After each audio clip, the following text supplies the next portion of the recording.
Hi everyone, welcome to Mr. Burns' Storytime, and today we're going to read the next chapter, chapter 9 of The Witches by Roald Dahl, and illustrated by Quentin. This chapter is called The Recipe. I hope you haven't forgotten that while all this was going on, I was still stuck behind the screen on my hands and knees with one eye glued to the crack. I don't know how long I had been there, but it seemed like forever. The worst part of it was not being allowed to cough or make a sound, and knowing that if I did, I was as good as dead. And all the way through, I was living in constant terror that one of the witches in the back row was going to get a whiff of my presence through those special nose holes of hers. My only hope, as I saw it, was the fact that I hadn't washed for days. That and the never-ending excitement and clapping and shouting that was going on in the room. The witches were thinking of nothing except the Grand High Witch up there on the platform and her great plan for wiping out all the children of England. They certainly weren't sniffing around for a child in the room. In their wildest dreams, if witches have dreams, that would never have occurred to any of them. I kept still and I prayed. The Grand High Witch's dreadful gloating song was over now, and the audience was clapping madly and shouting, "Brilliant! Sensational! Marvellous! You are a genius! Oh, brainy one! It is a thrilling invention, this delayed action mouse maker. It is a winner!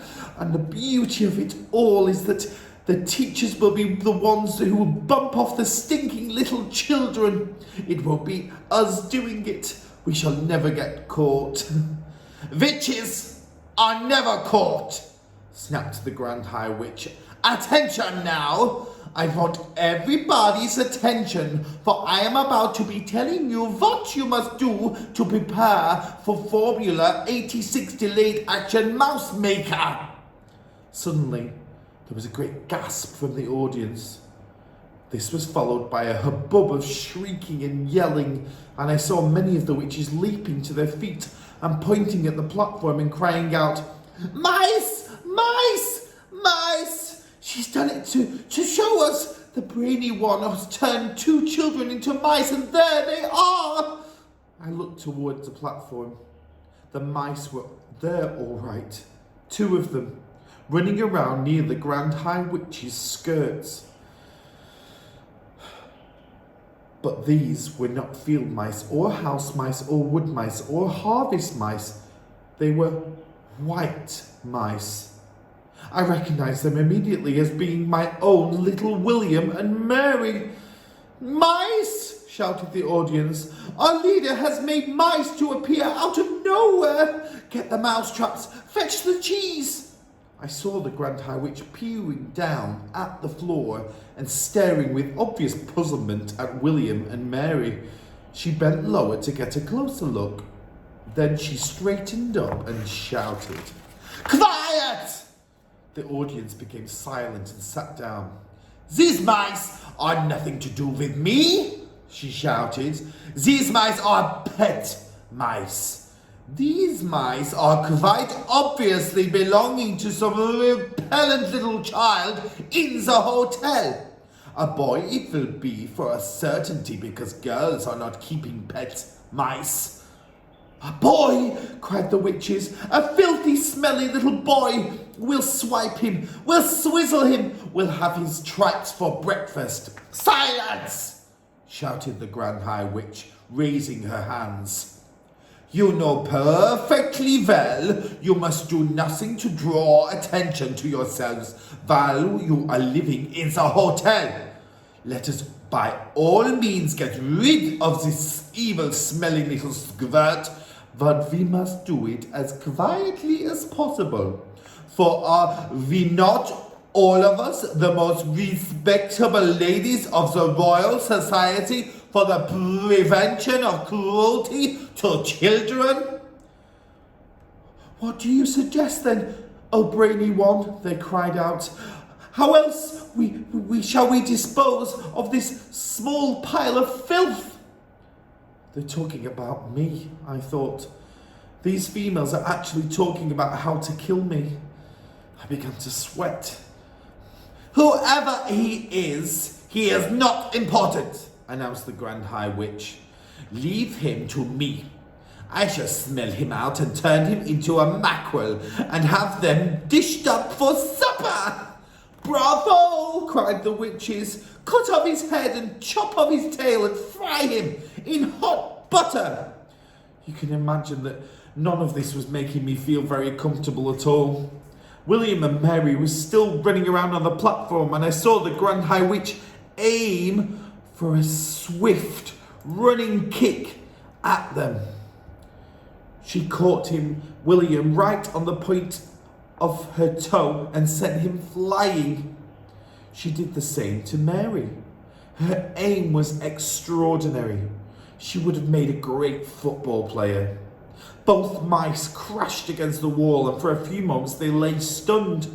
Then they got to their feet and scampered away. Attention! Again! cried the Grand High Witch was shouting. I will now give to you the recipe for concocting Formula 86 Delayed Action Mouse Maker. Get your pencils and paper out. Handbags were opened all over the room and notebooks were fished out. Give us the recipe, oh brainy one, cried the audience impatiently. Tell us the secret. First, said the Grand High Witch, I had to find something that would cause the children to become very small very quickly. And what was that? Cried the audience. That part was simple, said the Grand High Witch. All you have to do if you are wishing to make a child very small is to look at him through the wrong end of a telescope. She's a wonder, cried the audience. Who else would have thought of a thing like that? So you take the wrong end of a telescope, continued the Grand High Witch, and you boil it until it gets soft. How long does that take? They asked her. 21 hours of boiling, answered the Grand High Witch. And while this is going on, you take exactly 45 brown mice and you chop off their tails with a carving knife, and you fry the tails in hair oil until they are nice and crisp. What do we do with all the mice who have had their tails chopped off? Asked the audience. You simmer them in frog juice for 1 hour, came the answer. But listen to me. So far, I have only given you the easy part of the recipe. The really difficult part is to put in something that will have a genuine delayed reaction result. Something that can be eaten by children on a certain day, but which will not start working on them until 9 o'clock the next morning when they arrive at school. What did you come up with, oh brainy one? They called out. Tell us the great secret. The secret, announced the Grand High Witch triumphantly, is an alarm clock. An alarm clock, they cried. It's a stroke of genius. Of course it is, said the Grand High Witch.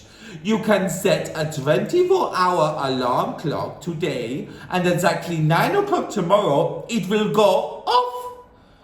But we will need 5 million alarm clocks, cried the audience. We would need one for each child. Idiots, shouted the Grand High Witch. If you are wanting a steak, you do not cook the whole cow. It is the same with alarm clocks. 1 clock will make enough for 1,000 children. Here is what you do. You set your alarm clock to go off at 9 o'clock tomorrow morning. Then you roast it in the oven until it is crisp and tender. Are you writing this down? We are, your grandness, we are, they cried. Next, said the Grand High Witch, you take your boiled telescope and fried mouse tails, and your cooked mice, and your roasted alarm clock, and all together you put them into the mixer. Then you mix them at full speed. This will give you a nice thick paste. While the mixer is still mixing, you must add to it the yolk of one gruntled egg. A gruntle's egg, cried the audience. We shall do that. Underneath all the glamour that was going on, I heard one witch in the back row saying to her neighbour, I'm getting a bit old to go birds nesting. Those ruddy gruntles always nest up very high. So, you're mixing the egg, the Grand High Witch went on, and one after the other, also mixing the following items. The claw of a crab cruncher, the beak of a blabber snitch, the snout of a grubble squirt, and the tongue of a cat springer. I trust you are not having any trouble finding those. None at all, they cried out. We will spear the blabber snitch and trap the crab cruncher and shoot the grubble squirt and catch the cat springer in his burrow. Excellent, says the Grand High Witch. When you have mixed everything all together in the mixer, you will have the most marvelous looking green liquid. Put one drop, just one tiny titchy droplet of this liquid into a chocolate or sweet, and at 9 o'clock the next morning the child who ate will turn into a mouse in 26 seconds. But one word of warning. Never increase the dose.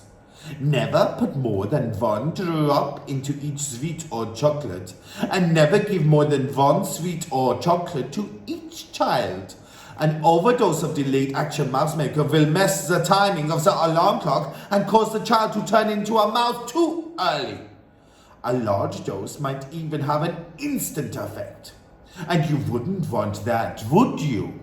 You wouldn't want the children turning into mice right there in the sweet shops. That would give the game away. So be very careful. Do not overdose. That's the end of that chapter.